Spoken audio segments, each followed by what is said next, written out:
confused, everyone. Let's get dangerous. This is so cool. I know. It feels so right. Jake Ciely. I'm sorry, who is this? Nice try, Moonman. Pretending not to know. Earth's greatest mastermind. You just made the list. I thought you said that was a myth. Just because it's a myth doesn't mean it's not true.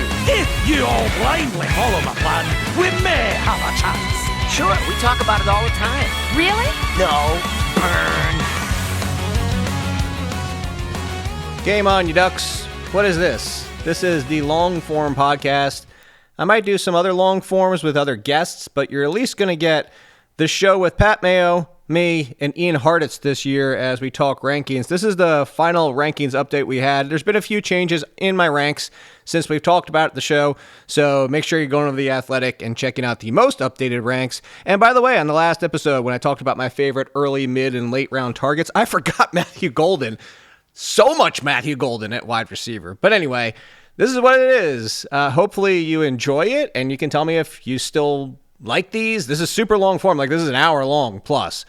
If you don't want to listen to these at all, but hopefully you do. I'm not going to give you the choice. You can just skip past these if you don't want them. So let's get to it. We're updating the season-long half PPR rankings for the final time before week one gets around. The final news items, we got Jake Ciely's rankings from theathletic.com. We got Ian Hartitz rankings from fantasylife.com. Fellas, we're here. I forgot about this week that doesn't exist, and I thought it started in 2 weeks, but here we are. Yeah, this is how prepped I am. You guys are filling me in. Well, just wait until it's only 2 preseason games and we have 18 games in the regular season. That's coming. Ian, I don't like that. No, I like it, man, because that's going to actually push the Super Bowl back after President's Day or on President's Day, weekend, like it always should be, man. Then we can. They don't have that up there. Come on, Pat doesn't care about that in Canada. Oh yeah, unreal. I think we actually have a holiday that day. I just don't know what it is. Dude, it's funny. My neighborhood in lovely Columbus, Ohio is full of Indian people, and they're all nice and everything, but like they have all these different holidays. So it'll be some random Sunday throughout the year, and I just hear fireworks going off, and I look on my phone. Sure enough, it's Diwali or something else going on. So I'm getting some culture in here in lovely Ohio. How about that? Dogs hate Diwali is what I figured out. Yeah. Yes, they do. Really? I see. We don't have. I found out that my neighborhood has a lot of Middle Eastern people, and they had the lights up. We were like, "Why do they have these lights up in October?" We were like thinking it had something to do with potentially Halloween, and then we found that that's what it was. They don't. Is there a lot of fireworks for yours? Because there wasn't just lights everywhere in my neighborhood. Yeah, I mean, maybe I am not cultured enough to know which holiday goes with fireworks, but I just hear them going off, and then I hear dogs barking. Yeah. Well, that's fair. If that certainly happens, I don't see a holiday for Canada until like April. Yeah, they're like provincial holidays. Oh, you guys don't do holidays right up there. I'll say it. All right. Well, now, Pat, we've officially hit the point where somebody's going to jump into your comments and like, show actually starts at blank. They can be banned for life if they want to be. This is the good part of the show. Here's what you need to know. I'm running a survivor pool in conjunction with 4for4.com. It's up on Splash Sports right now. You can get the link down in the description of the video and podcast. $50 per entry this year. You can multi-entry. $500,000 to the winner or winners, depending on if two or more people make it to the very end. However, if you get your entries in before next Monday, you will be put into a draw to get a free entry into My Golf One and Done, which starts in January. That's worth $250. So if you're going to play anyway, you might as well get your entries in now so you could win a free $250. Jake, you seem to really like this $50 price point. I have 4 entries already. So I'm just saying right now. And I was considering more. And I'll put it this way, Pat. If I happen to win your draw, I'll give my draw away to somebody else. And also, yes, you actually have 4 provincial holidays on February 17th, or the Monday after. Islander Family Heritage and Louis Riel Day. So basically your... Louis Riel. Is that one in Manitoba? Yes, it is. There you go. Yeah. Okay. There you go. So yes, you do have basically the entire country has different. I apologize. Provinces. I was not familiar with your game, Canada and Pat. Oh, there you go. But yes, the Survivor. I tweet. Hopefully, people saw it. I don't know how this thing isn't filled already. It's insane. It will get filled because everyone will be there at like before Thursday in week one. Be like, oh yeah, Survivor, and like it'll fill up. That's always what happens with the golf too. People forget about golf, and then oh yeah, golf's starting this weekend. I need to scramble to get into a one and done pool, but we're putting the incentive. Scramble. Out there, right? I get it. Yeah, we're putting it out there right now. If you get in before next Monday to get, a lot of those numbers juiced up, you have the ability to win that draw to get the 250 entry to my Race for the Mayo Cup Fantasy Golf Championship one and done, where the winner gets, last year was 100K. I think it'll probably go up to like 120K this year, I would guess. Yeah, it's fun. I tried it a couple times. I'm not very good at it. That's why I said I would give mine away. Is there a referral code, Pat? I'm trying to sign up right now. You just hit the link down in the description of the show. But yeah, you go sign up. Everyone out there, you take your time out, you press pause on your podcast feed, on YouTube, whatever it might be, and you go sign up right now. If you are looking for my rankings, Jake's rankings, or Ian's rankings, all updated right now. You can find all of those in the show notes of this episode on the pod feed or on YouTube, and I'll have mine updated, as I'm sure Jake and Ian will as well, throughout the course of the weekend to make sure that you guys are all ready for your drafts. But we're on to week 1 next week, and that's going to be a fun time. So let's get to the stories that matter for preseason drafts. We haven't spoke since Brian Robinson, Jake, was traded to the San Francisco 49ers. Obviously got to bump Guerrero down, but do you think that Brian Robinson will actually eat into anything CMC's doing? Eat? No. I think no more than anybody else would. Maybe that CMC doesn't see the workload he was on pace for before he got hurt last year, the workload he was on pace for 2 years ago. I think the passing game he's going to, because mostly we're talking how much we love Pearsall and Jennings still being out and the question marks. And Ian and I have been the George Kittle lovers for the past 5 months, this entire offseason, but there's still question marks. Half their wide receivers aren't healthy. That's why they brought in Sky Moore from the Chiefs. Like, they just trying to find bodies. So that's why I say I think McCaffrey's passing game workload will be there. I don't know if the rushing will be what we've seen before, and maybe that's where Brian Robinson eats, and I put that on quote, on a week-to-week basis, and that maybe he gets 4 carries, but that would have been Guerendo's 4 carries. Like, I don't think it's all of a sudden going to be Brian Robinson 4, Guerendo 3, and then chip it in somewhere else. So I'm fine with CMC. I would actually have Brian Robinson as the handcuff now. Yeah, look, honestly, there were a few spots that would have been better for B-Rob overall. Chicago, maybe Miami, Dallas, obviously, even though the NFC East trade was never all that realistic. But just in terms of now handcuff upside, you can make an argument that B-Rob is right there in the top 5. I mean, guys, how hard is it to get Kyle Shanahan to tell us anything about his depth chart or injuries? He came right out and said that Brian Robinson is his number 2 back. So you throw in the shoulder injury that apparently got aggravated for Isaac Guerendo. And right now, honestly, I kind of ended up ranking Brian Robinson right around Tyler Algier, right around where Isaac Guerendo was, as that pure handcuff around that RB50 mark. So I don't think he's going to have any level of standalone value. I mean, Christian McCaffrey has always been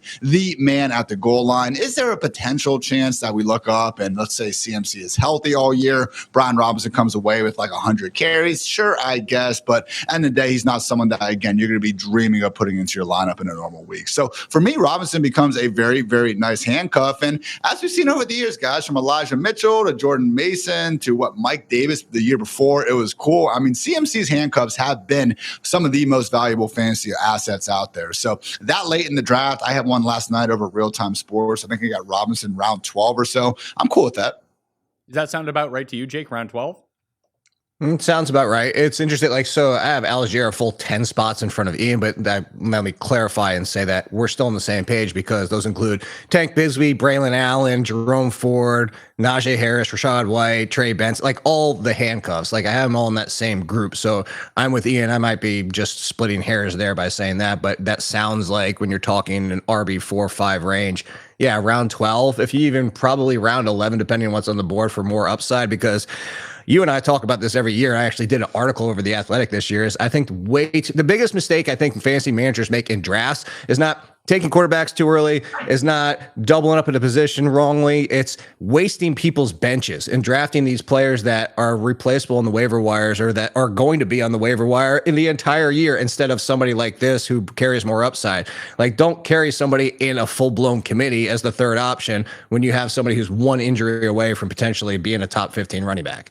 Let's stick with the Niners for a second, because Demarcus Robinson's going to be suspended for the first 3 games of the season. As you mentioned, they picked up Sky Moore to add to the wide receiver depth. Ayuk out 6 weeks, and then you have Ricky Bullitt. He's okay. And then Jennings, who knows what's going on with him. Kyle Shanahan, Ian, as you mentioned, he's a bit cryptic. He did say that he does expect Jennings to be ready for week 1, but there was also a story that he might land himself on injured reserve. But then there was talk that Shanahan only threatened that because Jennings wanted to trade or a new contract, and this was to scare him to getting back. So I don't know what's going on. I would bet he's there in week 1. Yeah, it seems like that way. Now, at the same time, Juwan Jennings, he's going to be an unrestricted free agent after this year. So if they could give the guy a little bit of extra cash here, certainly seem to think that would make things easier. It works out this way for everyone, right? I mean, who's the last wide receiver to demand a trade and not come out of the deal with more money at this point? So Jacoby Myers, really pushing this thing to the test, doing that, only a week or two before the season. But again, end of the day, I do tend to think that Juwan Jennings will be out there. I do think it's been enough time of him, chilling on the sideline, though, with this calf injury where we could see Parasol really emerge as that clear-cut number 1. That's how I've begun to treat it in drafts, at least. Again, earlier on in the offseason, maybe it was always Parasol. Like, I'm fine admitting that. But, Juwan Jennings did have a pretty darn good year in his own right last season. I thought it was much closer, but these days I certainly am more willing to prioritize Parasol. So right there in that wide receiver 3, Roma Dunze, tier, we got Deebo Samuel in there. It's a great group of wide receivers. And Jake, honestly, I had an auction draft last night, and it was refreshing to actually be able to get multiple bullets at that group, because every time I get in the rounds, 6 through 8 in a redraft, I just wish I could take more of these dudes.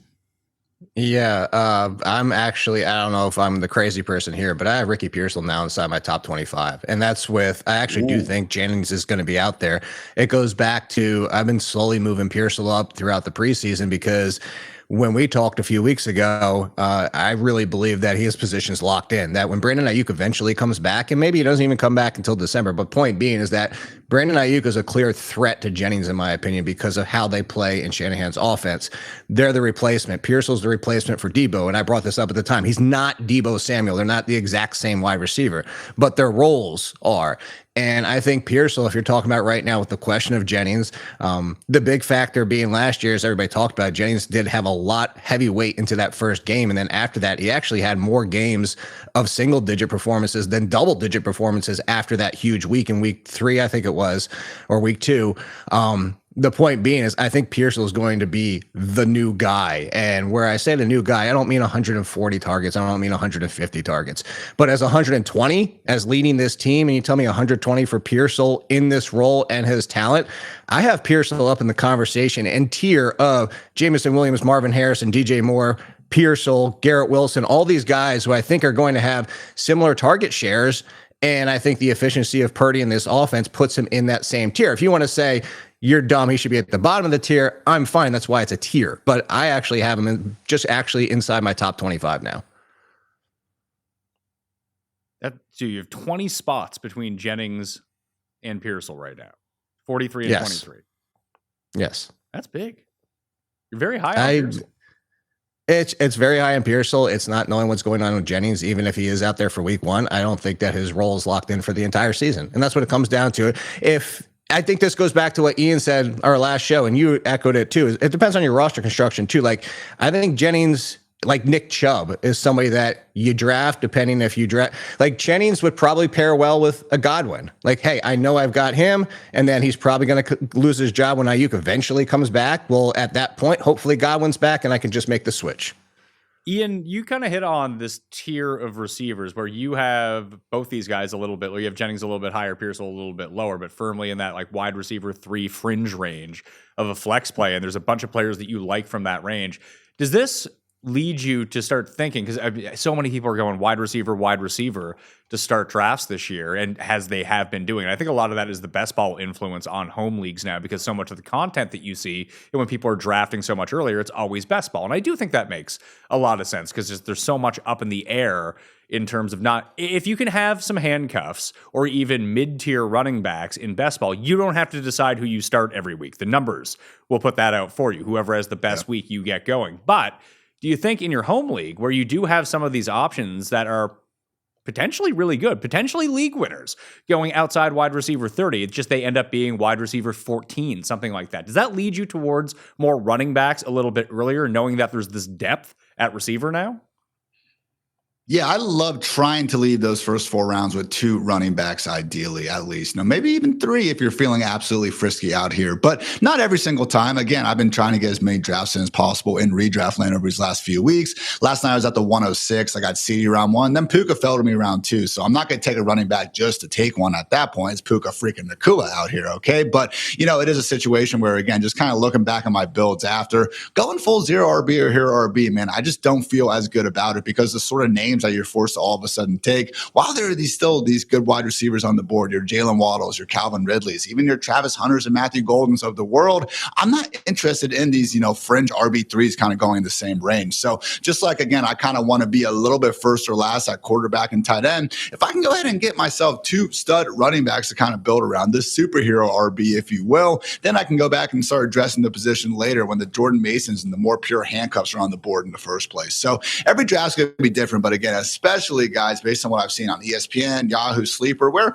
a lot of us do have our drafts, rounds about 5 through 8, even rounds 5 through 9 really do stand out. And these 49ers in particular, man, because one of the things I do love looking at is kind of the difference in rankings between those home league sites versus your real-time sports, FFPCs, underdogs of the world. And these 49ers, particularly Pearsall and Jennings, have been standing out really all offseason long. So 2 RBs and 4 ideally, and then let's just attack those mid-rounds of wide receivers, baby.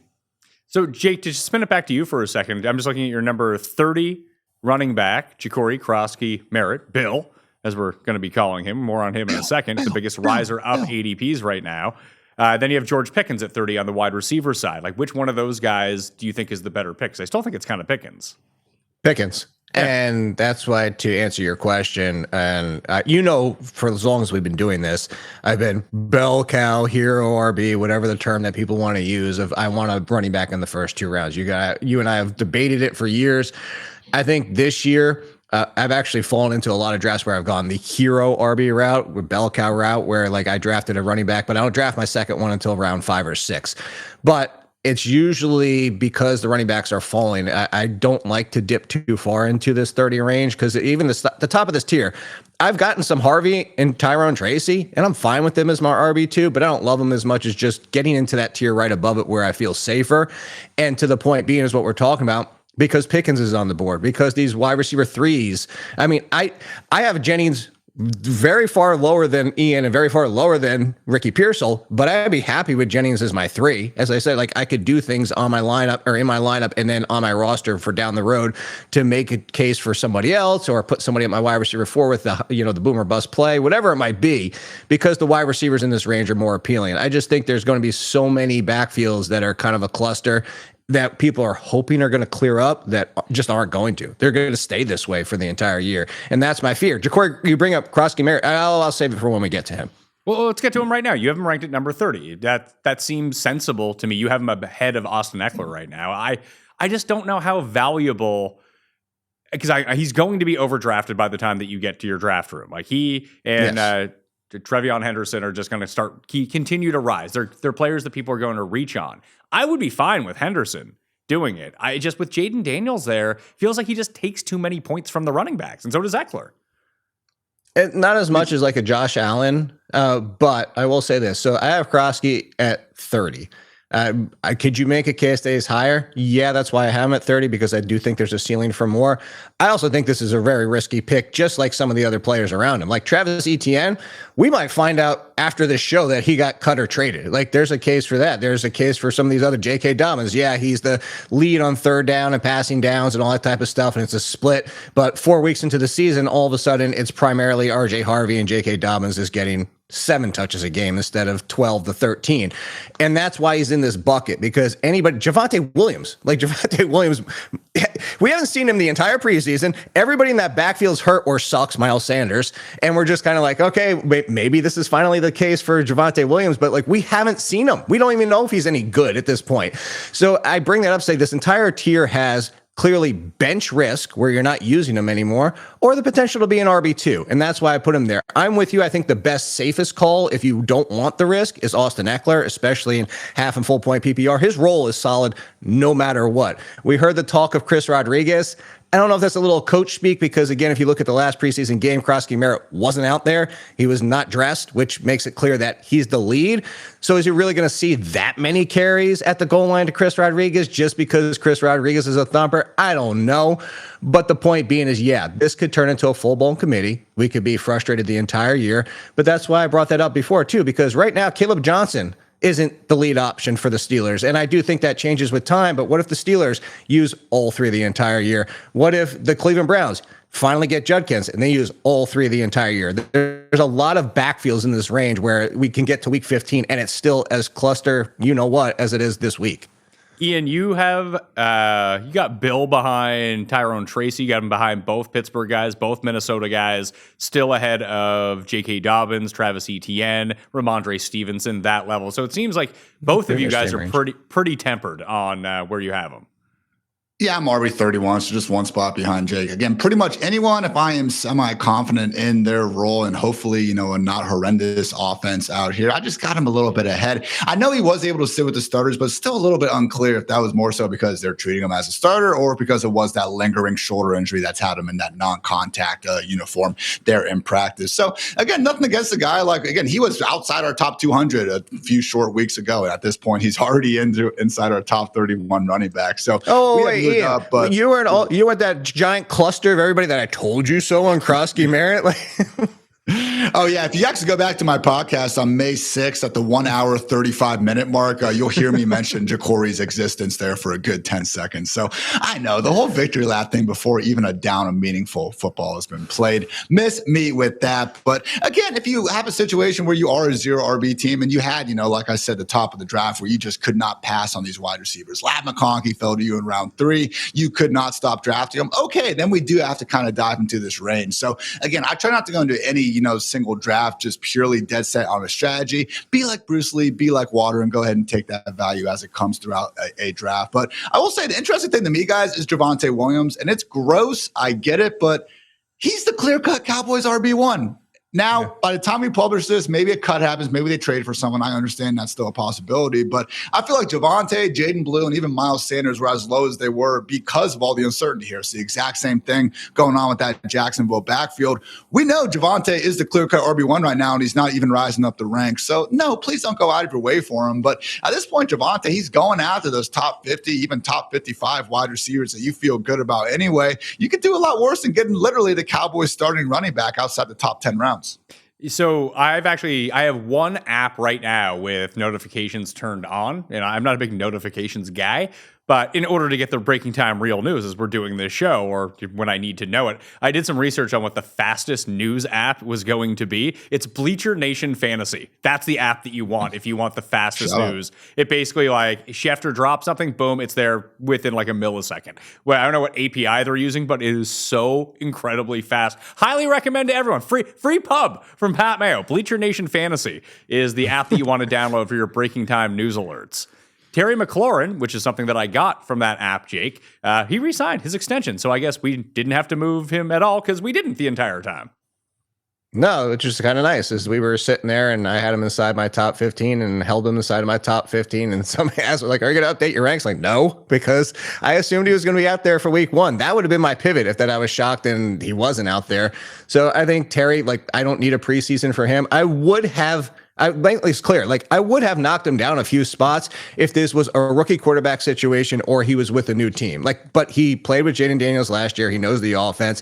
He's going to be fine. He's like a veteran sitting out. If Jacoby Myers sat out, I would have actually dinged him more because he was playing with Geno Smith this year with a new quarterback than I would Terry. And I'm not even talking about the fact that I have him go completely different tiers. It's just he knows what he's going to be doing out there. And he still has in front of. He's sandwiched right now between A.J. Brown and T. Higgins for me. A.J. Brown and T. Higgins. Where do you have me in? A lot lower than that, man.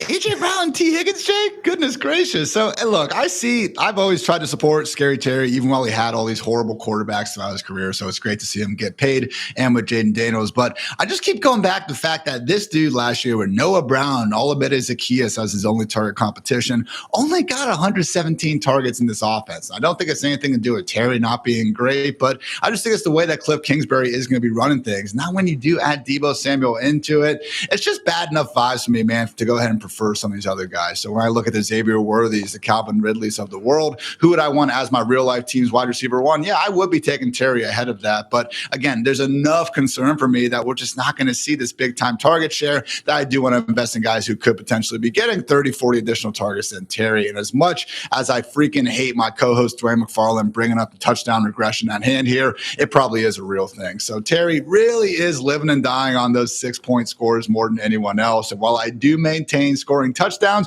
is a little bit of a skill that people don't give enough credit for. Again, getting them all the way up there with guys like T. Higgins and AJ freaking Brown, Jake. Are you scared of the hamstring with AJB? Because, that is fair. Well, so I have Brown one spot in front of him, but at this point, AJ Brown's yearly injuries are starting to get frustrating at this point. Like, are we going to get 17 games? And I mean, we could play so many different ways with it. I'm not coming for Ian with this one, but part of the value in fantasy is being on the field or whatever the saying is. But Terry McLaurin, he's going to be out there. Of course, he could get hurt like anybody else, but at least he's not. As you brought up, Ian, before whenever we did the show, is that like I'm not trying to buy injuries as soon as I enter the draft because we're all going to suffer injuries. Sigmund Bloom, paraphrasing there, but AJ Brown I'd still take because he's going to average more fantasy points per game. But I put Terry McLaurin in the same bucket of James Cook, in the same bucket to a different degree of Derrick Henry and all the rest of hell, go back to Tyler Lockett with Russell Wilson. I get touchdown regression is a thing. I am somebody who has spoken to it on very many occasions.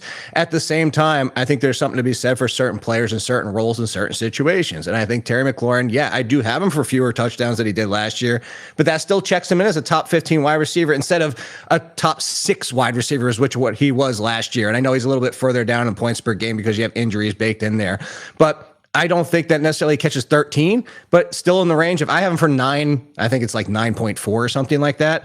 I do think that's very much in the wheelhouse with Jaden Daniels, who I think can take another step forward and not throw 600 times, but an extra 20, 30 attempts this year compared to his rookie season. And I think that offsets some of the concerns, at least in my opinion.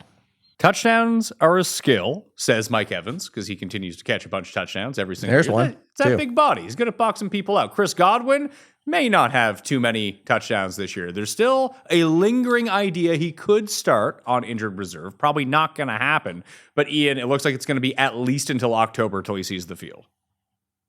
Yeah, man. Mike Evans is someone where we've looked at this kind of wide receiver 2 tier and wondered who exactly we should be throwing the dart at. And honestly, in a lot of drafts, I've taken the elite quarterback, or I've taken the George Kittle when faced with the idea of reaching up there in round 3 for someone like Tyreek Hill or Marvin Harrison Jr.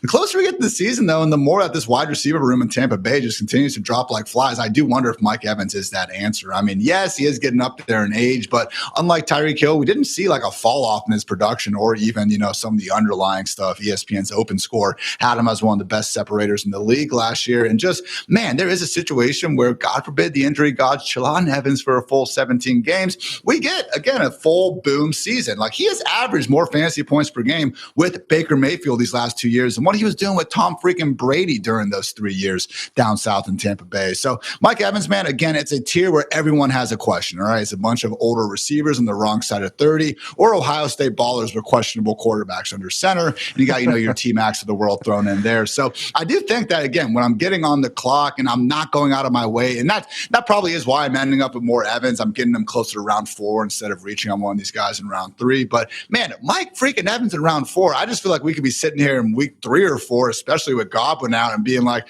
oh, yeah, Mike Evans is the wide receiver 3 in fantasy right now. Like, why didn't we see this coming? The Godwin thing is, unfortunately, I've been pushing him down my ranks as this has continued to linger. Everybody knows I had him inside my top 30 because the injury optimism, at least going to the point that they didn't write up anything in the contract. There was no it was kind of no news either way. So it's like, okay, cool. Like, we had that speculation. He could debut late last season. And obviously that was a bunch of malarkey. But at the same time, if that was even floated, I'm like, okay, we're going to be talking 9 months down the road.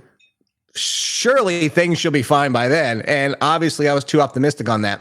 I still have him in my 40s. I'm at 42, actually, alongside Jordan Addison, suspended for 3 games, who I would take in front of him because at least I know it's only 3 games and he's healthy.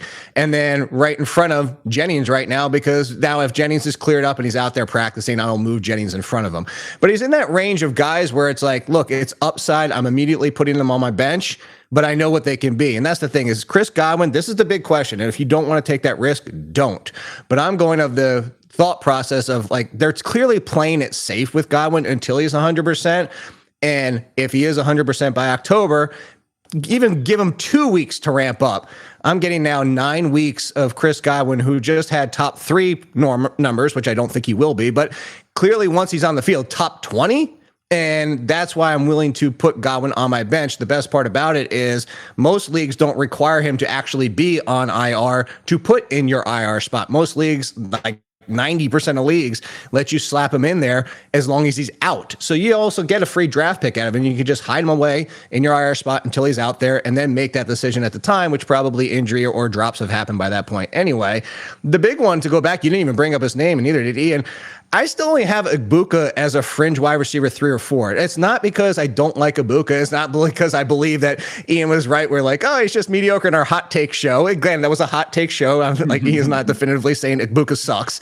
But I just believe that when Godwin's back, like, does he keep the role? Has he done enough? Like, do they really say, okay, Godwin, now you're a part-timer? Like, I just don't know what the longevity of Ibuka's rookie season is. Well, I know, Ian, that you were down on him, and I was too. But the more I think about this situation now, that Godwin, he'll start practicing presumably in like week 2, get himself ramped up, be back by week 5, week 6, whatever it might be. And then you have the aging Mike Evans, who continues to be good, but not a beacon of health, just some wonky hamstrings on Mike Evans. Could Ibuka just be the guy who's just healthy all year and on the field? Because they just cut Trey Palmer, and I haven't seen what McMillan's going to be like post-concussion. Maybe he works his way back into the mix, but he seems to be the only fully young and healthy guy in this receiving core, which does like to pass.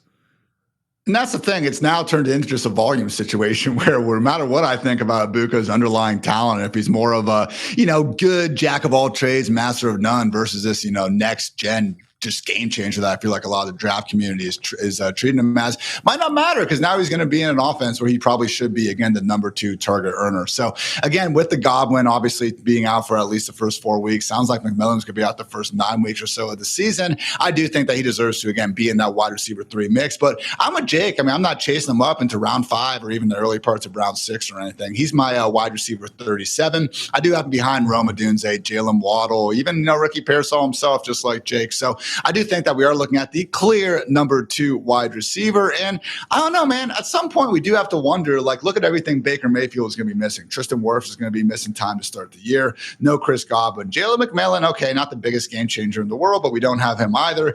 Hey, if Liam Cohen is as good as everyone's been telling us he is for the last calendar year, man, I would expect that to be a little bit of a drop off here. So Baker was already someone where we just looked at some of the touchdown passing, regression numbers. He was a strong candidate for that. So I do wonder if this Buccaneers offense is just one where, yeah, Bucky and Evans should be getting fed enough volume to go ahead and make their hay, in fantasy land. But beyond that, and maybe Ibuka as a wide receiver 3, hey, I'll say this, guys, like, I have not been making a habit of clicking Baker Mayfield and paying a premium for that dude because I just get, again, literally rounds later. And give me Caleb Williams, give me Drake May over paying up for Baker when there's still elite potential wide receivers on the board. Question for Ian, and then Pat, I have something for you. Would you take Debo or Ibuka? Because I would take Debo. Dude, I'd take I have Ibuka. them right next to each other. I think now with the Terry stuff just cemented and he's back, I would take Ibuka, but it's really close. I do think there's one part of this McCroskey and Jaden Daniels, not so much McLaurin, and Austin Eckler out of the backfield maybe doesn't really affect him as much. But Brian Robinson was like a pretty crappy fantasy running back last year for a guy that was on the field a ton. And now you add Debo to the mix. You got to think that Debo was there to steal some carries away from these guys and be utilized in the running game too, don't you? Yeah, but I think it's going to be more of like, here's 1 or 2 a game versus what we saw with the foot. If they're high leverage enough, that could be impactful. Oh, of course. That's why I'm taking Debo at this point. Like, remember just a month ago, he was fat Remember that? Like, that was a lot of fun. Who was the running back that for the Eddie Lacy? No, Eddie Lacy legit was fat. There was another running back that was fat, and then he really wasn't. It was just the angle that they took on him. But anyway, point being is I think that you also look at, I jokingly said 200 targets to jabronis last year for the Commanders, but it legitimately was after you take out the running backs and tight ends and Terry McLaurin, there was another 200 targets going to the ilk of the leftover corpse of Jameson Crowder and Luke McCaffrey and Noah Brown and the Diami Brown and all these guys. And that's my point. It's like, no, 200 targets aren't going to Deebo Samuel, but Jaden was trying to throw to a bunch of dudes that couldn't do jack diddly last year outside of that one big catch for Brown against the Bears. Like, he showed up, every 5 weeks, maybe for 1 or 2 catches. I just think Deebo's going to have 100 targets. And, that's not 130, 140, but it's 100 for Deebo. And then, as you mentioned, Pat, getting to 120 potential touches. Of course, he's not going to catch all the passes. My point being, just those extra carries out of the backfield, I think he deserves to be into the wide receiver 3 conversation. But my question to you, Pat, was going to be, did you see your breaking news on your little alerts there? You have to be excited. Greg Dulcich cut by the Giants. Theo Johnson in the clear for you. Canadian Theo Johnson. I was letting you finish. I was going to be like, yeah, Bleacher Nation Fantasy. Boom. Just quick push alert coming right through. But yeah, I like Theo Johnson enough. I weirdly like the Giants this year. I actually bet they're over on 5.5 wins despite their hard schedule. They and the Browns, I just feel like it's a situation where it can't be any worse at quarterback. It can only be an improvement. And the Giants sort of have the right type of defense where they can get to the quarterback, that it's just a team that will sneak out wins against teams that they shouldn't on a random week and still lose a bunch of games by a ton of points. But they have the right sort of defense with enough playmaking ability on the offensive side. Theo Johnson's okay from last year, right? He's not lingering effects. Oh, Theo Johnson was Warren before Tyler Warren was Warren. And I'm not saying that he's better than Tyler Warren. And now you're saying that he's Warren from Something About Mary, and now Tyler Warren's the real Warren? Yes. Wow, that's a pull, Pat. He is a freak among freaks out there. I don't think people realize how actually athletic this dude is. Relative athletic score, again, just before last year, it's not calculated into it, but second since 1987, Theo freaking Johnson, guys. Again, freak among freaks out there. I really like Pat at tight end. Once we get past the top 9, I'm just taking shots at guys who can be top 10, top 11, top 12. And when we're getting to this range, do I want Zach Ertz or Theo Johnson? Well, Zach Ertz doesn't have a top 10 ceiling. Theo Johnson, if everything broke right, and it would take a lot, could get there. I'll take him in front of Colston Loveland, in front of Isaiah Likely, in front of Jatavian Sanders, Dalton Schultz, Okonkwo, Juwan Johnson, your boy. I'm just going to take that shot. That's why I have to go with, I know we're not talking too much tight ends, but that's why I have Mason Taylor at 15, because he could be the number 2 option for the Jets. I just want to take shots at tight end because there's so many guys that average 6 to 7 fantasy points per game because it's the freaking tight end position. When we look at the end of the year, Ian, if Theo Johnson ends up having a quote unquote good year, there's probably not going to be much separating him and Tucker Kraft. Yeah. Who's good. Yeah, what we did see last year, this is one of the more important things in football as well. Is you want to find those tight ends on teams who are willing to give them the every down role, and that's what Theo had last year. Now I know it didn't produce a ton of fantasy points, but just to see him get that as a rookie, when we do have these pass catching guys out there, sometimes they're stuck in the Mike Gesicki's of the world, where he's kind of found his footing in Cincinnati, but there's these teams and just roles where he can't even get over 50% of the snaps. So the fact Theo again has that big time, I guess, just role, and then also the athletic upside. God forbid the Giants passing game at some point starts to take a few steps forward. I was making some dynasty cuts last night, and it's funny Jake used that example because Zach Ertz and Theo Johnson living on the bench still managed to sneak in old man Ertz there if anything's going to take a little while for Colson Loveland. But yeah, man, again, looking at Theo is one of those situations where, I can certainly see him finishing outside the top 30 tight ends. That is kind of where he's being drafted right now. But at the same time, if we do end up seeing 80, 90 targets, what is really separating him from those low end tight end ones in the first place?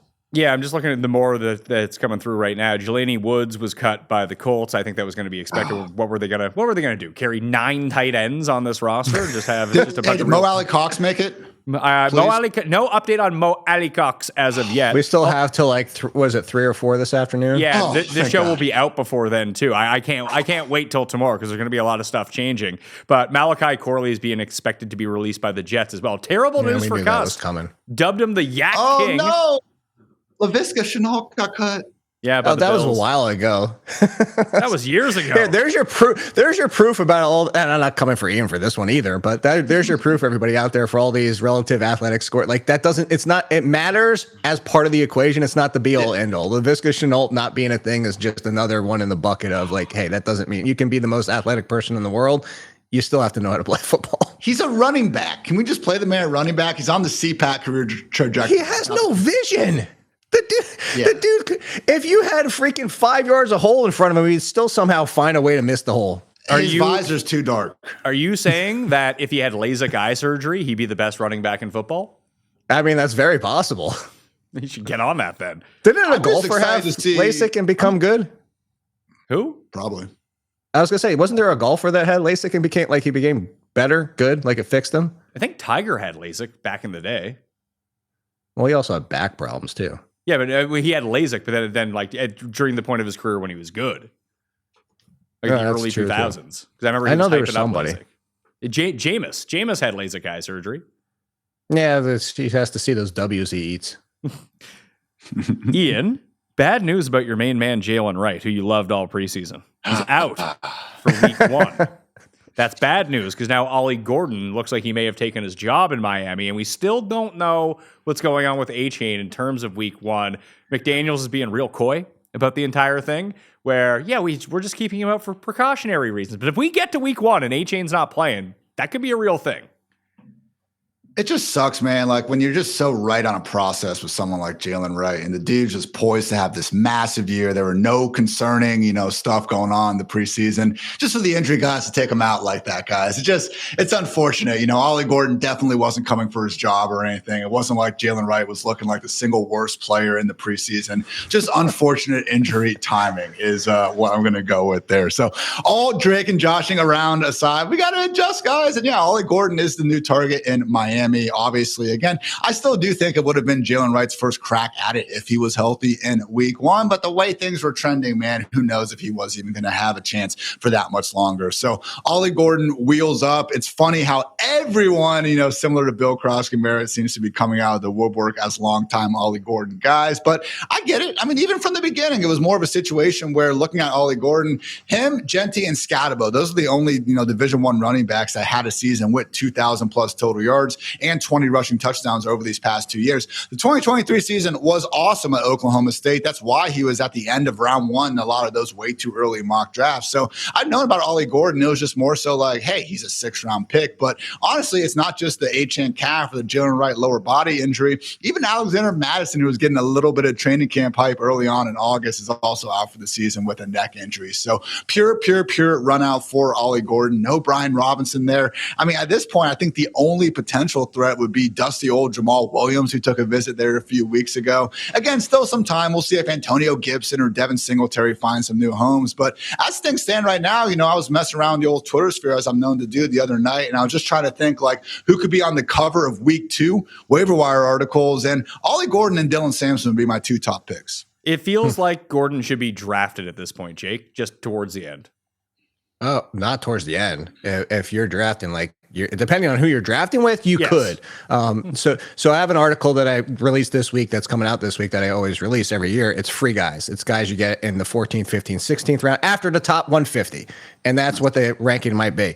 By the way, Ian, to be like I told you so last year, by the way, 11 of 15 I hit on last year. I'm saying, I got to take a victory. Like I should get up and run around on that one. But no, just jokes aside, Ollie Gordon's been planned to be in there for the entire preseason. I was an Ollie Gordon fan, and I did think there was a threat to Wright's job. That being said, I'm with Ian. For the longest time, I was still taking Wright because he was the incumbent. He was the one that was getting the work. He was getting the opportunities, and he fell on his face, opened the door, tried to push Ollie Gordon through, and then got hurt on top of it. I realized when I sent you my ranks yesterday, Pat, it didn't have the final one with Ollie Gordon. Ollie Gordon's now at 38 for me. And now you don't have to take him there. Make that clear again, because you're depending on who you're drafting with this week. And now if you have a really experienced league, you might have to. But my point being is, look at who I have him in front of. He is starting week 1 as the number 2. As we talk right now, you brought it up. It might be the number 1 if Achane's not out there. But let's say Achane's out there. He's the number 2 in the Dolphins offense where we want the number 2 because they get work every single week, because they use that second piece next to Achane as a goal line option for the touchdown equity. And he's in front of Scadaboo, Mason, Judkins, Algier, Blue. And these are all names that I want on my team. But those are all names that are stuck in a position where they're not definitively getting touches. And that's why I have them in front of them. Like Jaden Blue, hurt right now. Jordan Mason, it's actually Jordan Mason and Ollie Gordon are the same bucket for me. But Judkins is even out there. He's still not signed. Algier's a few touches, but he's not going to have the touches that Gordon's going to have unless something happens to Bijan. And then down from there, they're all handcuffs, and they're very appealing handcuffs. But the upside of Gordon is that he has weekly value. And that's why, as of today, depending on if I'm drafting with you two, I'm taking him before I take any of those options because I want somebody getting touches every single week in this range. Just take my previous arguments about Jalen Wright, cut out the part where I said Jalen Wright, add in the name Ollie Gordon, and we're good. It's the same argument. That's actually a really good point. Jalen Wright was going in this range 3 weeks ago. I'm going to give you a few names, Ian. I just want you to go Gordon or this guy. Judkins or Gordon? Gordon. Mason or Gordon? Mason, he's my guy. Tyler Algier or Gordon? Gordon. Bigsby. Tank, not I Clayton. I lean Bigsby still, but that's close. Because Bigsby could give us some. He could be Jags RB1 for all we know. Injured Tajah Spears at the moment. Gordon. Jerome Ford or Gordon? Lean Gordon still. I think Sampson's my chip I'm putting on the Cleveland backfield. I'm with you on Sampson, by the way. Ray Davis. Okay. That's closer. But again, the argument for Gordon, as Jake said, is you could have this flex with benefits situation where there is a chance for standalone value. Ray Davis isn't getting standalone value. Joe Mixon or Ollie Gordon? Ollie Gordon. I don't want Mixon. Let's talk about Mixon. Let's talk about Mixon, Jake. He's going to miss the first 4 games of the season. He's been placed on the... What's that? I was going to say end. You say first 4 games. I was adding an end as a joke. Continue. Yes. So we got Nick Chubb. You got Dameon Pierce, who looks like he's going to be the number 2 to Nick Chubb for at least these first 4 games. Would you even expect Mixon to be back after 4 games? No, that's why I was making the end joke. So similar to what you do with your ranks and making it clear of what I'm saying, I have Joe Mixon at 66. Like, basically, I'm not drafting him in a normal league. I would consider maybe the very, very, very last pick, again, if you have the IR spot.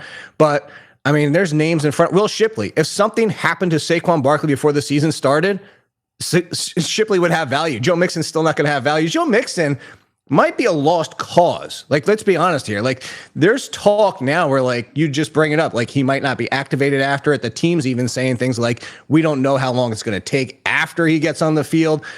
Joe Mixon might just be a void in 2025, as in a comma space void, like a void, not a void.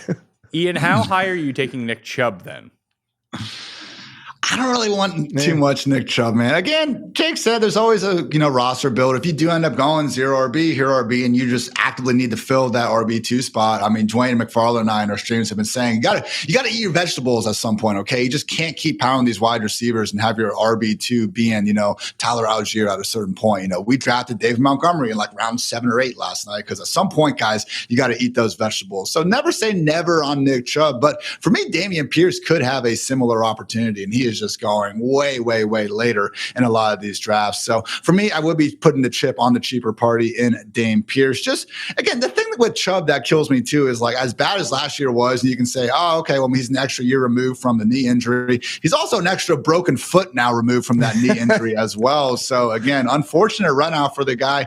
I love Nick Chubb as much as the next, fantasy dudes call him the most pure runner in the NFL for the better part of the early 2020s. But it's also just a situation where we got to look at this offense. PFF and ETR's Brandon Thorne have the Texans offensive line ranked 32nd going into this year. And this was just a bad scoring group last year. So for me, Nico Collins, sure thing, give me all the Nico. But man, like, we are putting a lot of stock in Nick Ciely, who really hasn't run an offense before, simply turning this group around. So we'll see what happens. Never say never. But for me, the late round chip is going to be on Dame Pierce. Likely committee, though. And I wouldn't be surprised, Jake, if we see this 40, 40, and then 20 between Darnold Ariel Gumbawale and Woody Marks, where it's just like the answer on a weekly basis very well might just be no. Yeah, sorry, I was going to say that was going to be my question about Woody Marks for Ian. Sorry, Pat. I just like jumped. Like I have Woody Marks in like the Brashad Smith, Chris Rodriguez, like third options potentially, just because if the veterans look like trash, he's kind of a Tajay Spears type. And if we said Tajay, honestly, if we said Tajay Spears was on the Texans, everybody would be taking Tajay Spears as if he was healthy, as the top option over Nick Chubb. And I'm not saying Woody Marks is definitively Spears and he's going to hit like Spears, but I'm just bringing it up as a comparison sake. Like the best pick might just be either stash Marks or just wait and leave him on waivers and just know as soon as you got a spot free up, pick him up, just because it might happen come week 5, 6 or something like that. I would actually be willing to gamble on Nick Chubb a little bit here. Obviously, I'm not going to be reaching on Nick Chubb, but there's a chance that this becomes his job for the entire year. And I always say that because Dameon Pierce had this job, and when the new coaching staff came in, they basically kicked him to the curb. They kept him around as a special teams player for basically his entire tenure since D'Amico Ryan's been the coach, and they've actively been bringing in other running backs to replace him. So I would just pass over Pierce. I'd go with Chubb, but then I think I would go with you, where if it's Marks who's back there, maybe that ends up being the move very late, but Pierce is just not going to be on my radar. Yeah, I have Nick Chubb in the low 30s alongside the Gordon, Scadaboo, Jordan Mason range, and it comes down to 100% of, do you need somebody temporarily because it's a ticking clock? I don't think Chubb is the running back the entire season, and if he is, I think he's the second piece of somebody taking over back there. But again, it comes down to roster construction. He's there because I know I'm going to get production at least for a few weeks. Even as messy as this team is, like Joe Mixon was productive last year, looking like the worst Joe Mixon's ever looked before. Like we talk about, Mixon's career has been very volume reliant. And even last year, he had become to a whole nother level of volume reliance, but he was still a top 15 running back. And I'm not saying Nick Chubb is going to be that. And Ian's right. Like a lot of people are ignoring the fact that he also broke his foot and had another injury last year. But that's why he's not even an RB3. He's an RB4. So if you go, as Ian said, the perfect layout is, what is your roster? That's the answer everybody needs to ask, whether or not you're drafting Nick Chubb. If he's going to be on your bench, don't waste your time, because you might as well take somebody with higher ceiling. If you need somebody to fill a spot for a few weeks, sure. Nick Chubb or Javonte Williams? Like, why not just take the 25-year-old with Horton? Javonte's higher. Okay. I don't agree with that. I do think that there is a chance. Listen, the 32nd ranked offensive line, I say it looks like they're going to get even worse here as the cuts end up coming along, but they weren't good anyway. With Chubb, I do think that there is a chance that if he does do something the first 4 weeks and he can hold up, put the injuries aside, maybe that's too big of an ask at his age and coming off what he's been coming off of each of the past 2 years, that he can hold on to this job. And if he holds on to the job, that means he's been very productive versus someone like, you might get it right with Javonte Williams, but the chances are that's just going to be a 3-way split. It feels like Chubb is either going to have this job or he's simply not going to play. I don't think the split might be too different between the two teams. I actually think there's a chance for both teams to have very similar backfields. And then the answer in the end is kind of what Ian said earlier. It's just no on both backfields.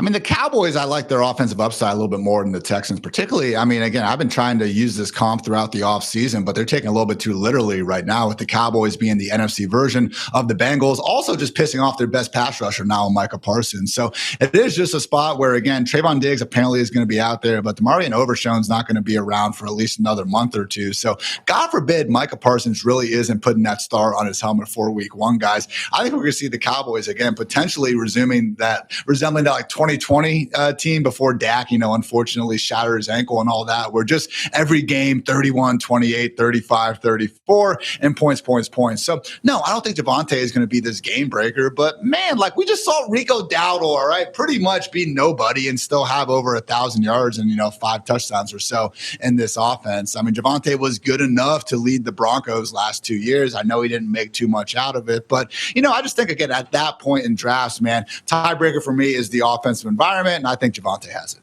I usually wait till week 1. Jake knows this, Ian, to be definitively wrong about something that I am assuredly telling people into the camera that is true.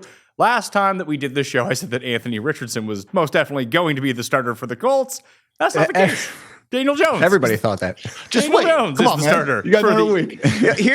Pat, here's my theory on this. Like, I'll see if you agree, because I'm with you. I thought it'd be Anthony Richardson, because why would you do this? Because you know who Daniel Jones is. But here's why: is because if you're Steichen, and you start Anthony Richardson, and Anthony Richardson has a bad game in week 2 or week 3 or even 2 in a row, it's immediately, well, are you going to turn to Daniel Jones? Are you going to turn to Daniel Jones? You probably put Daniel Jones in. Meanwhile, you start Daniel Jones, you wait for the bad games that are coming, and it's like, oh my God, you might as well go back to Anthony Richardson, see if you have anything in him. So even if he struggles, it's like, well, that's fine because we can't go back to Daniel Jones because Daniel Jones is just Daniel Jones. So it actually made his job easier. Oh, I like that was reverse engineered that way. And we also have a Josh Downs update right now as well. Where is it? Right here? His hamstring will practice next week. Out since August 14th. So he could be ready for week 1. Ian, do you care about any of the pass catchers outside of Warren on the Colts? I think Downs would be the one to put a chip on. Again, just where he's going is basically that last range of wide receivers you can feel a little bit good about because we're getting a little bit of an injury discount on him, Khalil Shakur, and Jaden Reed. 3 guys who I do believe to be quite good at football. And again, just where they're going, usually we're now starting to approach that handcuff tier of running backs. And if I do need that wide receiver 5 or wide receiver 6, especially if they are falling because of that injury, I am down on it. But it does kill me just how many people have looked in the cameras like we're doing and just said, without even like a hint of regret, like, oh, Daniel Jones is so good for all these receivers. Like, yeah, even relative to Anthony Richardson guys, like, come on now. Like the PR team for Daniel Jones to make people believe he's Alex Smith or some sort of high floor consistent option. Give me a freaking break with that. So whenever you have to go back and say, and Shane Steichen did this, he's like, well, if you go back 3 years ago and look at some of the film he put out there, it's like, all right, man, but that offensive line continues to take some hits. They lost a couple guys to the Vikings in the offseason in the first place. So to me, it's just like the Colts are almost like this worse version of the Packers anyway. So I just think they're going to be ultimately spreading the ball around. I do think Tyler Warren rises to the top. For me, I'll throw the dart at Josh Downs. But again, if you leave your draft with no Colts wide receivers, I'm not going to besmirk you for that. Well, that's the thing is as much as I made the joke here, if you told me Daniel Jones was starting all 17 games, I would consider Tyler Warren potentially top 10. I would have Josh Downs as a wide receiver 3. And that's probably the end because we know he's good in the intermediate area. That's what he does. That's why Wan'Dale Robinson was I said good compared to anything. Anthony Richardson flips it. Anthony Richardson means downgrade to Josh Downs, downgrade to Warren, but upgrade to Pittman and Pierce. Oh, that's the other thing. Pittman takes a little bit of a ding with Daniel Jones. Go back to Daniel Jones with the Giants. Wan'Dale Robinson, peppered to death. Darius Slayton, 700, and that's not me coming for you guys. It's just Darius Slayton, 700-ish yards on the outside because it's 50-50 if Daniel Jones could get it to him. So I'm saying that's the problem. It's like should have been 1,000, huh, Jake? Well, it should have been. Honestly, I mean, any capable quarterback probably could, but that's the issue we're dealing with, and that's why I'm with you, Ian, on the fact that it's tough to rank now the weapons outside of Jonathan Taylor because if it's half a season, and let's say it flipped in week 8, you're going to get completely different values for these wide receivers and Tyler Warren once it's Anthony Richardson just because of how different they attack the field. Ian, would you trade for Anthony Richardson if you didn't have your franchise quarterback? Would you try to trade for him right now if the asking price was reasonable? Yeah, I was actually reading a Bill Barnwell article over at ESPN. He had the Steelers as a team that could send like a 4th or 5th round pick for him. That's what Trey Lance, I believe, went for to the Cowboys, was a round 4 pick. So again, just a former guy with top 5 overall pedigree. I mean, the tools are there. We've known since Anthony Richardson came out, the dude just needs to start football games, and yet they still can't even play him in preseason week 3 to just get some extra experience there. So again, it's unfortunate what's gone down in Indianapolis. I will say, I mean, look at the starting QBs there freaking every single year since 2017. I don't want to completely give up on the guy when I look at just the lackluster campaigns they've really had with everyone else they've tried to crown as QB1 in Indy. So again, the tools are there. A lot of other stuff needs to happen. Just like, throwing a football accurately seems like a pretty big part of being a professional quarterback. But man, the dude can't even rent an RV for another couple years in more states than not. So I just think that again, when you can get someone like that, he just turned 23 in May. Okay. So, in Pittsburgh particularly, we've seen Arthur Smith have more of the run design stuff with Justin Fields. Like that's a pretty high upside, QB2 at a minimum. So yeah, day 3 pick, why not? Let's talk about the fact that if you include his college plus NFL snaps, it's still fewer than most second-year quarterbacks in the NFL. It's less than Josh Allen had, I believe, in his entire career at Wyoming. There you go. Well, eventually you have to play football in order to be good, I think. You think? Well, and that's the part of the point being is that we're talking, and when I say second year quarterbacks as only NFL snaps, like we're including somebody who's still, or saying for somebody that has a very, very small sample of trying to play quarterback, maybe he's never good. Yeah. But So, I mean, you can make that argument for me too, that eventually you're not an NFL quarterback. Pat, what do you think Anthony Richardson's record is in 15 career starts? I don't really care about. I'm not a QB wins type guy. I want to see the guy looking good on the field. What is he, like 500? You would just think, based on the conversations around him, he'd be like freaking 3-12. He's 8-7, man. Like the rushing matters. We rarely include it in some of these arguments. It doesn't go as well on those graphics that only show completion percentage and all this. And as bad as the completion percentage is, man, like the average target depth matters with this equation. Okay, like he's throwing the ball so much further downfield. We wouldn't expect it to be much better in the first place. So look, there were some good comebacks at the end of last year against the Jets and the Patriots. Like he has put together good 60 minutes of football. The problem is he gets tired or he gets hurt and we can't keep it going. You brought up the completion percentage and you did. And then you brought up Josh Allen, that being Ian. Josh Allen's first 2 years, what is it? 56, 57% completion percentage. Josh Allen threw some really bad passes the first 2 years of his career. I'm not calling Anthony Richardson Josh Allen. Josh Allen has broken people's brains for the type of prospects that they're now drafting because they're like, oh, he could be the next Josh Allen. He could be the next Josh Allen. No, and I would never say that. But no. that's why teams are drafting this type of player right now, and they're reaching for it. It's like, oh, maybe we can get the next Josh Allen. Maybe he's just an outlier, and you shouldn't be trying to draft that way. Or also, you're not wrong, but also bring in the argument of hey, if we are drafting said player, maybe we don't start him right out of the damn gate and do what we should do and not let the NFL fan base dictate what we do and demand these talents get on the field and understand that freaking Jordan Love and Aaron Rodgers and all these other quarterbacks sat for 2, 3, 4 years before they got on the field. How about we just even give them one season to sit on the bench and learn? That's part of the problem too. It might be. Anthony Richardson was working with Josh Allen's biometric expert who helped Allen improve his throw mechanics. That's how it starts, Pat. The third week of Josh Allen's rookie season, he knocked me out of my survivor pool by beating the Vikings by 3,000 points in Minnesota, and he looked awesome. That was sick. Hurdled like Harrison Smith on his first or second drive. That was fun. You saw the glimpses right away, even if the consistency wasn't there. And Josh Allen has to be one of the few quarterbacks in NFL history to improve his completion percentage after the first 2 years is usually who you are. No one takes that dramatic of a leap, essentially outside of him. We've seen Richardson is the most athletic quarterback basically we've ever quantified. Maybe he can make the Olympic team in gymnastics. So athletic. He made the best throw in football last year on the second drive to Alec Pierce. It was a hell of a moment for everyone. So what I was going to say, it matters, but he has flashed. The Bills also built the team around him. The big part was, yes, some of Josh Allen himself, obviously. But they also said, oh, by the way, let's stop going the Cam Newton route, which didn't work for Cam Newton, and they finally figured that out towards the end of his career, is let's not just throw 2 6'4" guys who don't know how to play football down the field, and it'll be fine because it's a 50-50 ball. The 6'4" guy can catch it. No, that's not how the NFL works. And they said, let's get him Stephon Diggs. Let's use his ability to throw people open and into space. And they manipulated the offense. They brought the talent around him, which helped Josh Allen make that step forward. And now, obviously, Josh Allen has done so much that he doesn't need that help anymore because he's that good. And I'm not saying Richardson or any of those ilk players are going to be of his talent, but you have to do things to help. That's the problem is they just throw them into these situations and just do whatever. If the Giants end up making me look stupid about Jackson Dart, which I'm ready to say that's a possibility. I don't like Jackson Dart. I think he's just Daniel Jones all over again. But at least in the preseason, he's flashed more things than Daniel Jones ever has. But what they're doing is they're making this offense, Brian Daboll's making the offense in the best case to succeed. There's a lot of things in the NFL where these are why coaches lose jobs, is they just try to throw out their agenda and make the players fit instead of fitting their system around the player. Real-time update from Bleacher Nation Fantasy. Ian, Tajay Spears is being placed on injured reserve to start the season. Oh, God. People are going to... go ahead, Ian.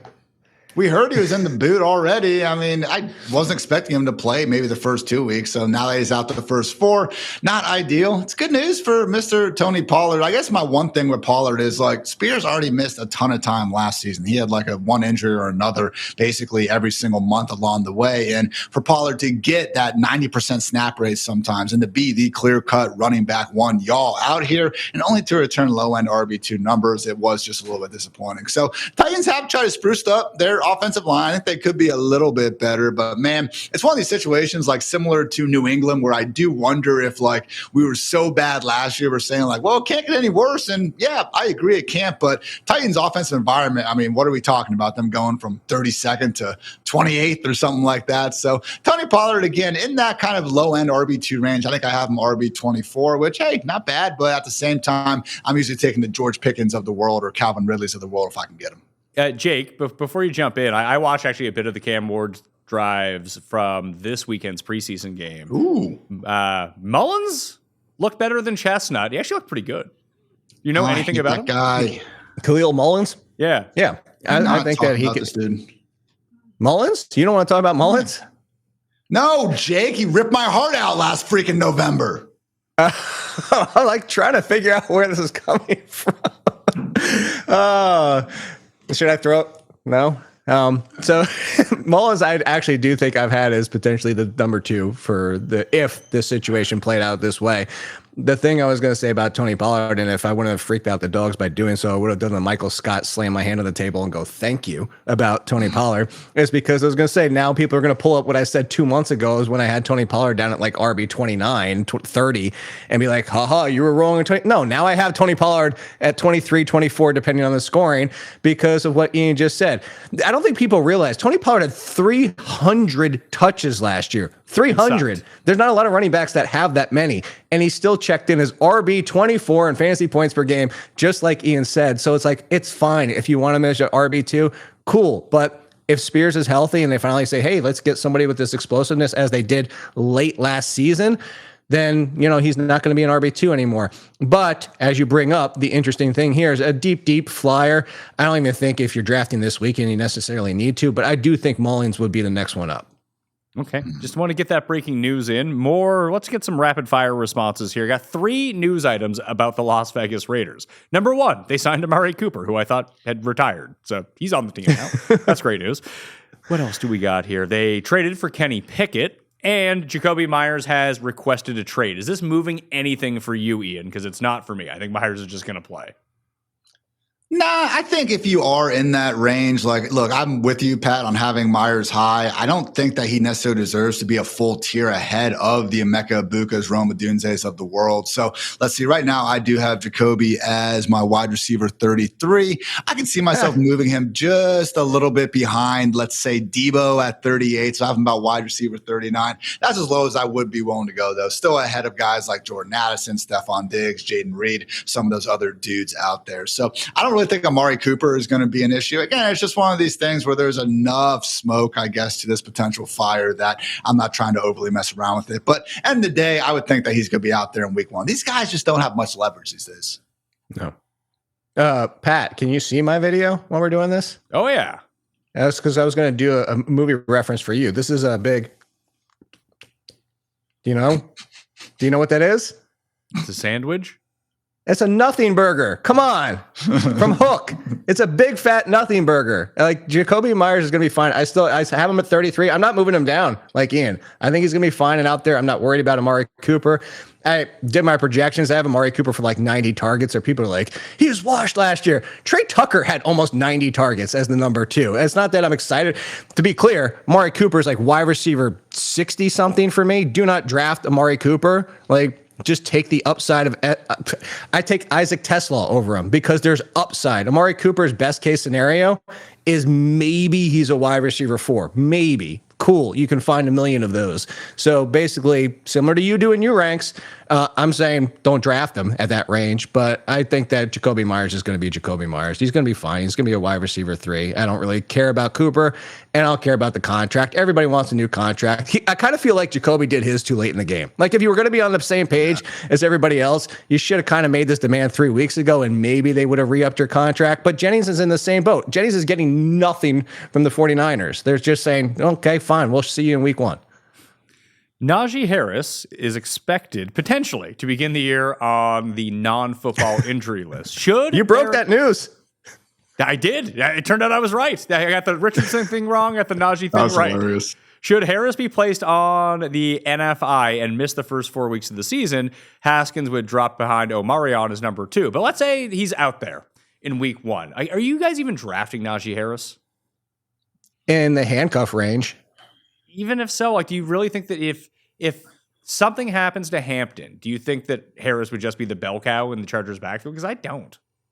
Running bell cow, not passing bell cow. Like, I do think he would be kind of in the Steelers' boat in the fact that, put it this way. So I have Hampton at 14 and I have Najee Harris in the bell cow range. If something were to happen, Najee Harris wouldn't jump to 14. He would jump into the Tony Pollard range where the majority of his value is going to come rushing, not receiving. And he will get some of the goal line work. The interesting thing about the Chargers last year is they actually passed more than most teams did in the goal line situation, actually inside the 10-yard line. I think that would change, especially with Hampton's talent and Najee Harris. So I still think he would have some of that touchdown equity, but he would fall into that range of, Isaiah Pacheco, but on a potentially not as effective offense for the touchdown upside. Is that how much does Pacheco get in the receiving game? Almost none. So I think that's where Najee Harris would fall for me.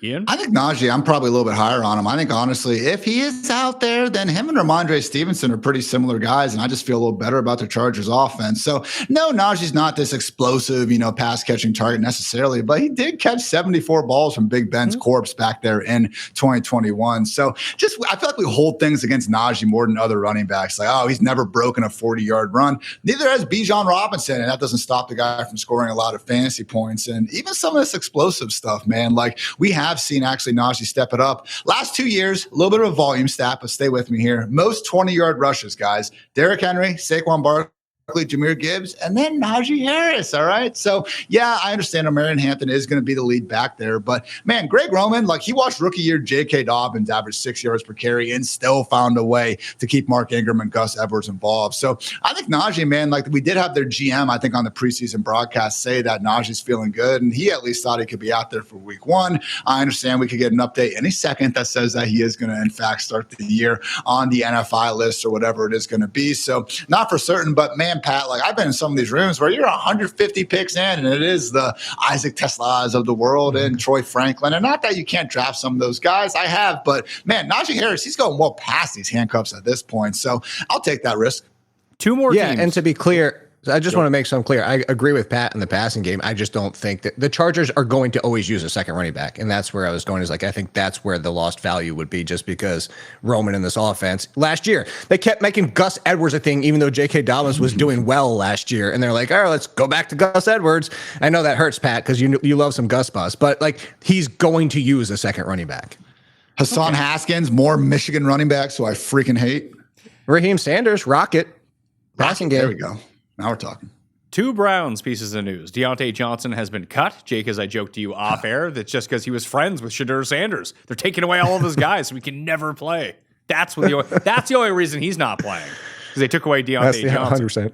And your best friend, Zach Johnson from theathletic.com, believes it's still, quote, possible, end quote, a potential suspension for Judkins could come out at roster cut. So that information could come out over the next 2 days. If it doesn't, would you feel like he's in the clear? I would, but he still hasn't been with the team. I was Zach Jackson, not Zach Johnson. Get it right. Come on, Pat. Listen, I'm also monitoring Ryder Cup news at the same time that we're doing this. Fair enough. I've actually had Dylan Sampson over this. Like, even when the Judkins news broke, I initially moved Sampson down a little bit, but then when it was like, well, that doesn't mean he's necessarily signing today, I'm like, oh, I'm just going to move Sampson back up. I have Sampson neck and neck with Austin Eckler, and that's because I think he will be a pass catching option. Do I think Sampson will ever be a bell cow? No, I do think that Jerome Ford will split some of those carries. But if you're talking about the more explosive, more upside option, Jerome Ford has proven to be a capable running back, but I think that's what he is. He's a capable running back. I don't think the Browns are going to be like, oh man, Jerome Ford's our future. No, I think they're going to give Sampson every chance here, and that's why I have him kind of around that Austin Eckler, Zach Charbonnet range. And I think there's upside for more, but there's also the downside that it's a split that he doesn't get consistent touches, and that we do see more Jerome Ford than we want. And then Judkins is eventually back. If Judkins is suspended at least 4 games, I'd probably move Sampson up a few more spots, probably into the Krosky merit range, just because as of right now, there's a chance he's their lead option in week 1. And I know everybody's like, oh, the Browns suck. The Browns have nothing, blah, blah, blah. Browns sucked last year, and they still had Jerome Ford carried fringe RB2-3 value. So it's not super exciting, but Joe Flacco is going to be a quarterback for quite a while, at least as you mentioned. Kenny Pickett was traded. I think it's Joe Flacco's. Joe Flacco might be the quarterback the entire season if he gets hurt, because if they don't wait, I mean, I could see them turning to Sanders more so than Gabriel, but maybe in week 16. But I mean, this is going to be a pretty long leash for Flacco if Pickett's gone. Ian, if you live in Canada outside of Ontario, you can hit the description and go sign up for Cool Bet right now, and you can find the PME boost. Browns over 5.5 wins plus 150.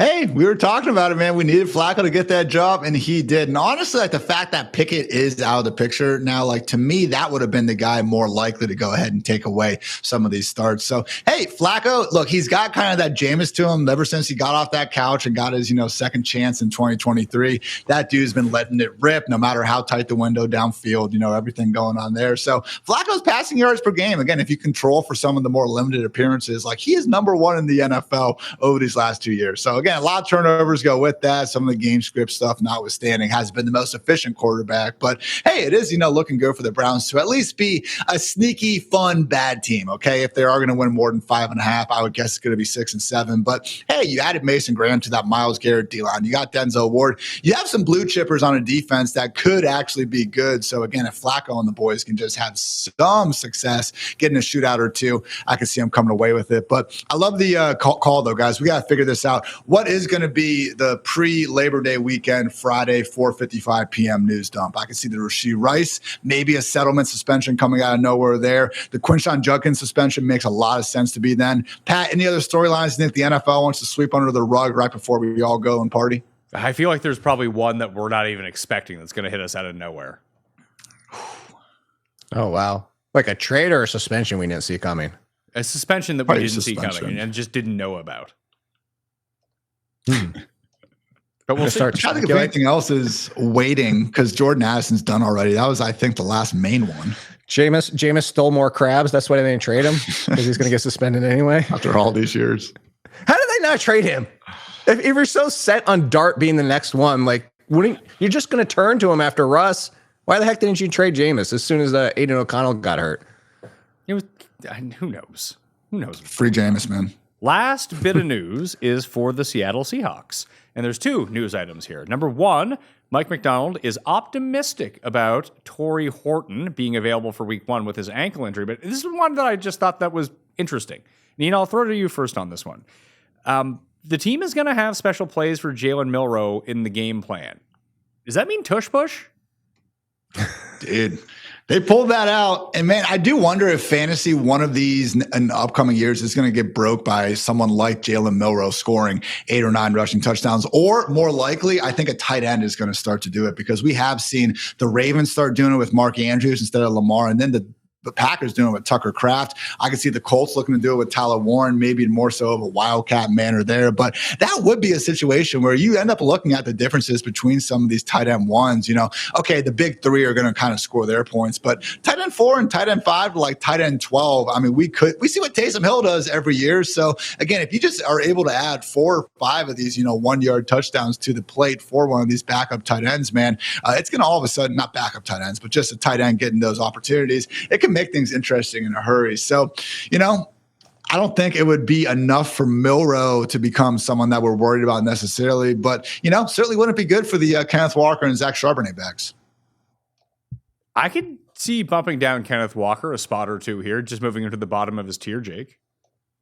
I've moved him down a few spots as somebody that got the reports that they want to use Kenneth Walker as a bell cow, but hey, guess what? You have to be on the damn field to be a bell cow. And he hasn't been on the field. And I know they're saying, oh, like he's practicing now. So, okay, cool. Let me see him on the field.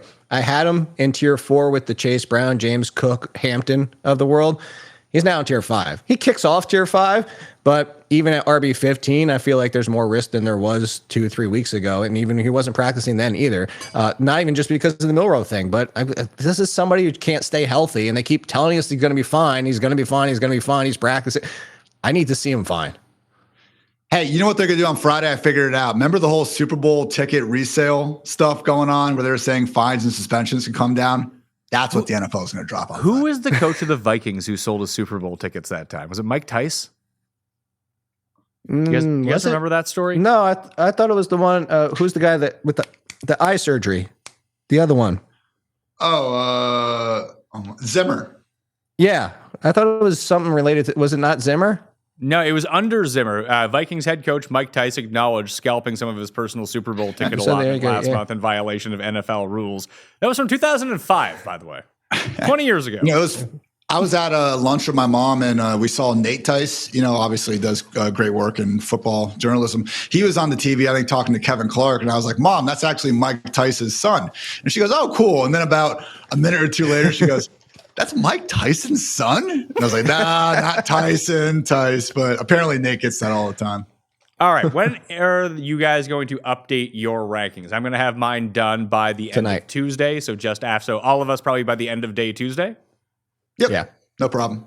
And Jake, what else you got coming out for theathletic.com? And people can find the link to Jake's rankings again down in the description if they want to go over there right now. The free picks article, which it doesn't get the most attention, but I think it should because a lot of it is stuff that ends up being week 1, 2, 3 waivers. I mean, hell, last year, Chase Brown, Bucky Irving, Jonnu Smith. I'm trying to think like how many. And I'm not saying to be like, Bo Nix was in there. It's just guys that like they might not hit, but they shouldn't be sitting out there just to watch you have to spend your entire fab in week 2 because these are the flyers that should be on your bench. Ian, your rankings up at fantasylife.com. You can get the link down in the description right now. What pieces do you have coming out before week 1, or are you just on to week 1? Sure can. Code Ian for 20% off. I have a handcuff index going live on the site, I believe Thursday. That's free if you guys want to check it out. Again, just trying to get ahead of some of these potential names like the Ollie Gordons of the world, who again could be on those week 2 waiver wire list, but no, they won't because they will already be sitting there on your bench, which is very cool. So looking forward to checking out Jake's article. Otherwise, the Fantasy Life Show recording a good episode today with Mr. Dwayne McFarland with the perfect draft strategy to get you guys ready for the weekend. So good luck, everyone. The next time you will hear from the three of us, we'll be discussing week 1 rankings. We're here. It's time. Excited. I'm excited for week 1. It's my favorite. Let's go. Week 1 is my favorite sporting event of the year. I'm going to miss my bed. No, you just do it from bed. Oh. We'll get sleepy time, Jake. You can put on one of those hats, your sleeping caps, and just shoot it from your bed. You'll be fine. Pat, you were still around in the old place where I was sleep deprived drunk and I kept talking about Evan Ingram even though nobody was bringing up his name. Were you there for that? I was not there for that. I think I was. I had left where we had mutually been working at by that point. Oh yeah, it was a show with Brandon Ricciardi and Joe Pisapia, and they were talking about. I was like, "Well, Evan Ingram." They were like, "What are you talking about?" I was like, "Evan Ingram." They're like, "We're not talking about Evan Ingram." And then like a few sentences later, I was like, "Yeah, well, Evan Ingram." Like, dude, what the hell are you talking about? Well, I like that you get your sleep right now. You have a new place. I am guessing you got a brand new bed. We're going to be good to go. The three of us are going to be pounding out some ranks the entire season long. So smash the like while you're here. Sub to Mayo Media Network. Download the podcast. Support the show. Support everything. And always check the show notes for all the links that you may have missed. All right? I'm Pat Mayo. Thanks for watching. I'll see you next time.